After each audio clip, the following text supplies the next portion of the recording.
ഇവിടെ ഇറങ്ങിക്കോ. ഇവിടെയാണോ ഉള്ള വീട്? വീട് ഇവിടെ അടുത്ത് തന്നെയാണ്. പാലം കയറി ഇറങ്ങി കുറച്ച് മുന്നോട്ട് പോയിട്ട് ആരോടെങ്കിലും ചോദിച്ചാൽ മതി. പാർവതിയുടെ വീട് വെച്ച് ആരും പറഞ്ഞിരിക്കും കേട്ടോ. ശരി.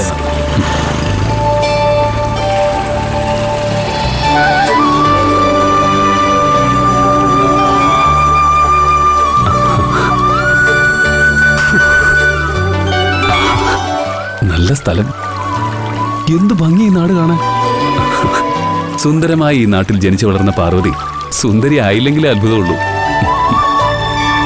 പാർവതിയുടെ വീട് കണ്ടുപിടിച്ചാൽ മാത്രം പോരല്ലോ, അവളുടെ സൈക്കിൾ കൂടി കൈക്കലാക്കണ്ടേ. സത്യം തുറന്നു പറഞ്ഞ ഇവിടുത്തെ നാട്ടുകാരെല്ലാരും കൂടി എന്നെ തല്ലാൻ വന്നാലോ? ഓടി രക്ഷപ്പെടാനുള്ള വഴിയും അറിയില്ല. വരുന്നിടത്ത് വെച്ച് കാണാം.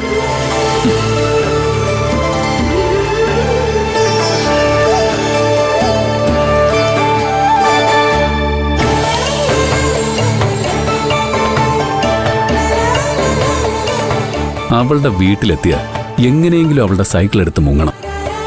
എന്നിട്ടത് പാർവതിക്ക് കൊടുത്ത നൈസായിട്ട് അവളുടെ മനസ്സിൽ കയറി പറ്റാം.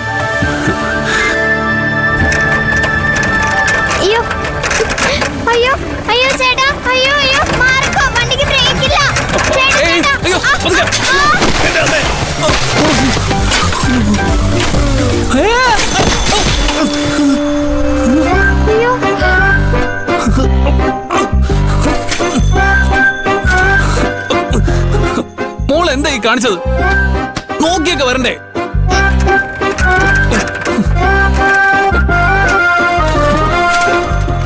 ഞാൻ നോക്കി തന്നെയാ വന്നത്. അതുകൊണ്ടല്ലേ മാർക്കോ ചേട്ടാ എന്ന് ഞാൻ വിളിച്ചു പറഞ്ഞത്. ചേട്ടൻ അറിഞ്ഞിട്ടല്ലേ? സൈക്കിൾ കൊണ്ടൊന്ന് ഇടിച്ചിട്ട് നിന്ന് ഡയലോഗ് അടിക്കുന്നു.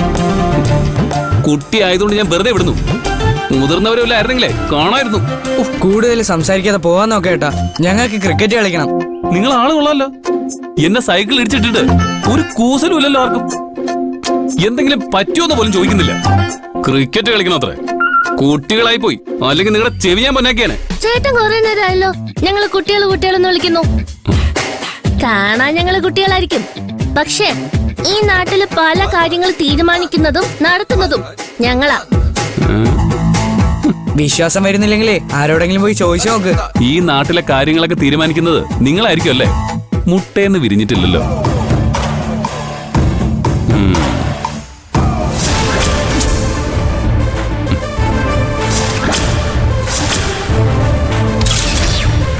മിന്നൽ തേടിയ വള്ളി കാലി ചുറ്റി എന്ന് പറയുന്നത് ഇതിനെയാ. ഇത് പാർവതിയുടെ സൈക്കിളാ. അപ്പൊ ഇവരായിരിക്കും അവള് പറഞ്ഞ അപ്പുവും അമ്പാടിയും നീതു. അപ്പു മുട്ടേന്ന് വിരിഞ്ഞിട്ടില്ലാത്ത നീയാണോ ഈ നാട്ടിലെ കാര്യങ്ങളൊക്കെ തീരുമാനിക്കുന്നത്? ഇവന്റെ പേര് നിങ്ങൾക്ക് എങ്ങനെ അറിയാം? ഇവന്റെ പേര് മാത്രമല്ല, നിന്റെ പേരും എനിക്കറിയാം. അമ്പാടി. നീതു. എന്റെ പേരും അറിയോ? എല്ലാവരുടെ പേരും അറിയാം. ഇത് പാർവതിയുടെ സൈക്കിളല്ലേ? ചേട്ടൻ പണിക്കരാണോ? പ്രശ്നം വെച്ച് നോക്കുന്ന? പ്രശ്നം വെച്ച് നോക്കാതെ തന്നെ എനിക്ക് എല്ലാരും അറിയാം. അതെങ്ങനെ? എന്റെ ജോലി എന്താന്ന് അറിഞ്ഞാലേ നിങ്ങളെല്ലാരും ഞെട്ടും. ഞെട്ടാൻ വെടിക്കെട്ട് പൊട്ടിക്കലാണോ ചേട്ടന്റെ ജോലി? അല്ല, കളക്ടർ ഓഫീസിലെ എന്റെ ജോലി ക്ലർക്കാ. നീതു എന്റെ മേത്ത് സൈക്കിൾ ഇടിച്ചില്ലേ? ഞാനത് റിപ്പോർട്ട് ചെയ്താ പോലീസ് വന്ന് നിങ്ങളെല്ലാരെയും പിടിച്ചോണ്ട് പോകും. ഞാനത് റിപ്പോർട്ട് ചെയ്യണോ? ഞാൻ മനപ്പൂർവ്വം ഇടിച്ചതല്ല ചേട്ടാ, സൈക്കിളിന് ബ്രേക്ക് ഇല്ലാത്തോണ്ടല്ലേ.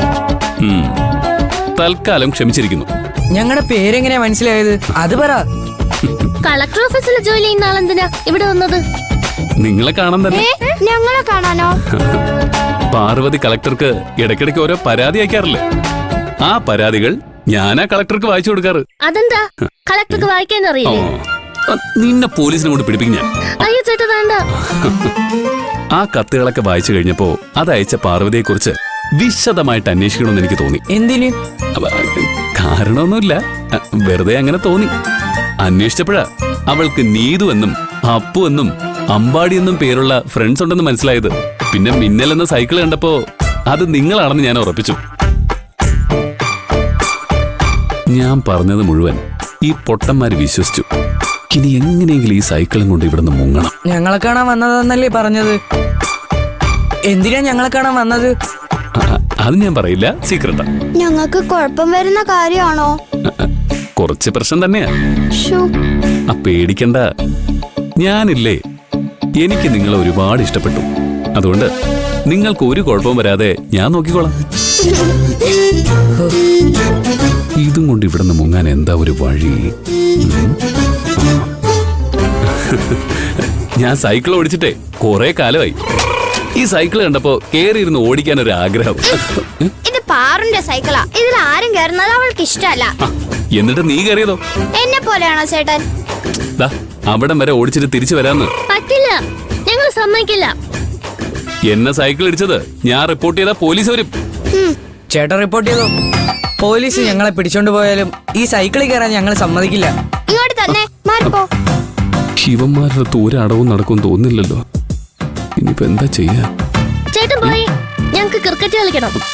പാർവതിയുടെ സൈക്കിളെ ഓടിക്കാൻ തരുന്നില്ല. അവളുടെ വീടെങ്കിലും നിങ്ങൾ എനിക്കൊന്ന് കാണിച്ചാ. അവളുടെ വീട്ടിൽ പോയാലും ചേട്ടന് സൈക്കിൾ കിട്ടാൻ പോകുന്നില്ല.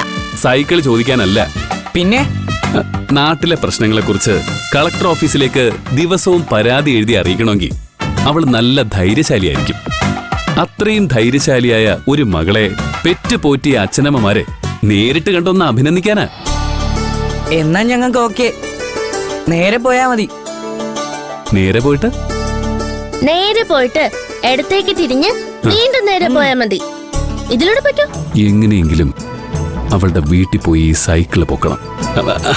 അപ്പൊ ശരി.